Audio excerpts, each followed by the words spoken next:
you for coming. Most of you guys know who I am. My name is Mayor Anthony Silva. I'm the mayor here at the city of Stockton. And as you know, Stockton has a lot of wonderful things happening each and every day. We have a lot of great people. We have a lot of wonderful stories about people who came to Stockton, started businesses. We just have a lot of exciting things going on. At the same time, you guys remember, of course, that Stockton, we suffered for quite a while. As you know, especially in 2012, we had record homicides. We had laid off, nearly 25% of all of our police force. And we went through some tough times. And so I always tell people that right now, Stockton is in the process of climbing out of that depression era, that depression mode, and trying to be proactive rather than reactive to the things that are going on in our community. You guys know we hired a new city manager. That was very exciting. We're on pace for this year for Stockton to emerge from bankruptcy. So that's another very exciting component of what we're doing. And so now it's time, and since that we are coming out of bankruptcy, you know that we passed Measure A, so we're going to be putting 120 officers back on the streets of Stockton, as well as 43 civilian support staff. We're taking care of crime, more so than we have in the past. We're refilling those regs.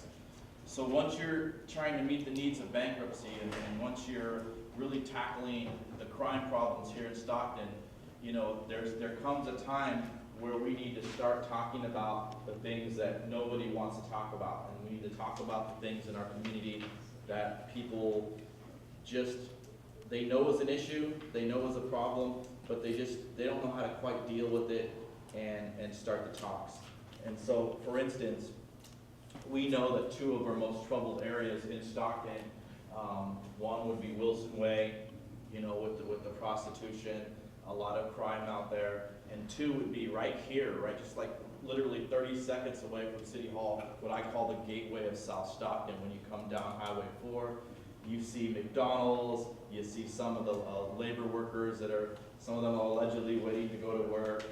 You see people playing dice. You see folks sort of intoxicated, laying out in the middle of the streets right next to a liquor store. These are some of the types of things that you see. And so really, I think 2014 is a year for us to just talk about some of these touchy subjects that need to be talked about and attempt to do something about that.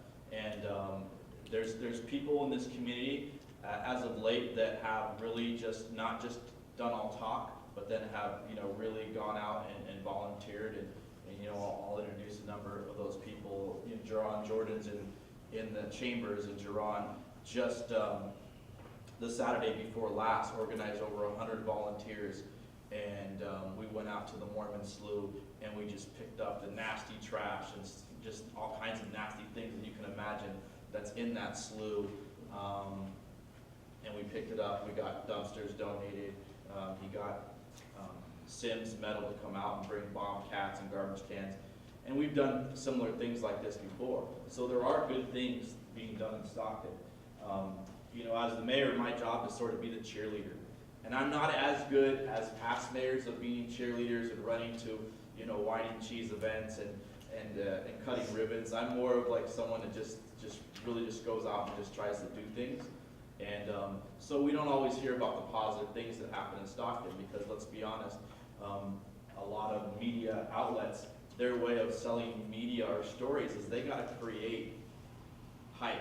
They got to create, a reason for people to buy newspapers when they're struggling. So sometimes you don't hear about all the great things that do happen every day. There's stories. There's business owners in this city actually taking it upon themselves to clean up areas of Stockton.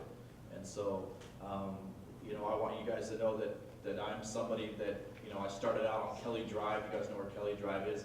That's where I sort of grew up for a while. I went to the old Lincoln Village.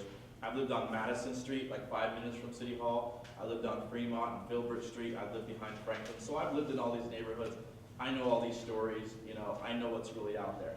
So basically, the purpose of tonight's meeting is there's a collection of meetings taking place in Stockton where community members, just like yourselves, Maybe you found out about this from Facebook, maybe one of your coworkers called you up, and they're trying to get you involved in helping out the community. And we have an animal task force that's out there, and they're meeting every single Wednesday, and they're really trying to be a liaison between the city and the community to make sure the conditions of our animals are humane, to make sure that we're not euthanizing animals that aren't supposed to be euthanized, to make sure they're getting the veterinary care they need.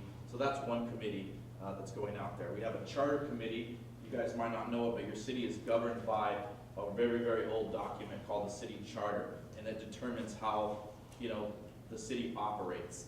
And so there's a community group, and they're there organizing the charter, changing the charter. And so there's all kinds of little groups out there.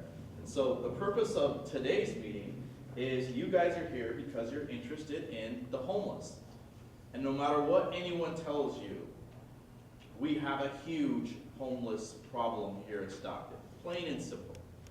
And so when you first get elected, right, you think that you can get in there and you can change the world in a couple days, and you can do this and you can do that. And then you realize you're getting into something called the bureaucracy, right? There's a bunch of people in suits sort of staring back at you saying, no, we're not going to do that. No, this is not a good idea. And the reason is because an issue like this is pretty tough. And some of you guys in this room, you work for you might work for a homeless shelter already, or you might work for a county organization, and you're used to having a lot of patience and working with this very tough population, because you guys have patience and you have what I call love and compassion. And we have to have that for our city. I've called around to other cities to see what other cities do. Some cities have tried to start programs and then they cancel them. Some cities have tried to do tent cities and then they tell us, well, why cities don't do them. The only thing I know for a fact is when cities don't address the problem at all, it just gets out of hand.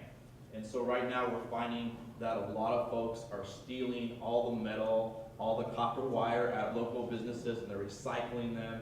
They're even recycling manholes that say City of Stockton on them, and you wonder, like, how do they do that? How do they go in there? And it says City of Stockton. I don't know about recycling, but they're doing that. And so I just you guys are the experts. So you guys are going to take over this committee. There's a lot of people that have emailed, they've Facebooked about this. You guys got to help me build this group up so we can actually do some good. The week before last, Time Magazine was here, okay? And so not only did she want to talk about Stockton coming out of bankruptcy, but she wanted to go and spend a little bit of time talking to some of the homeless folks, and she did. And probably within 10 minutes of her doing that, somebody rode their bike up into my car, and they reached in and they grabbed her purse, and they rode off on a bike. So I'm thinking, the lady's going to write about that in Stockton. But, so I ran after him. Well, I got in my car and tried to drive after him, because he's on a bike, he was fast.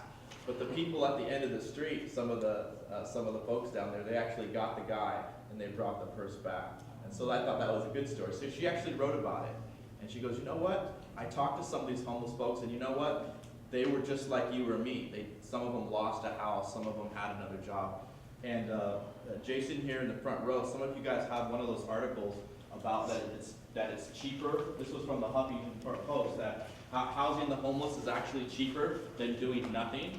And it's a really good article because it really just makes a lot of sense.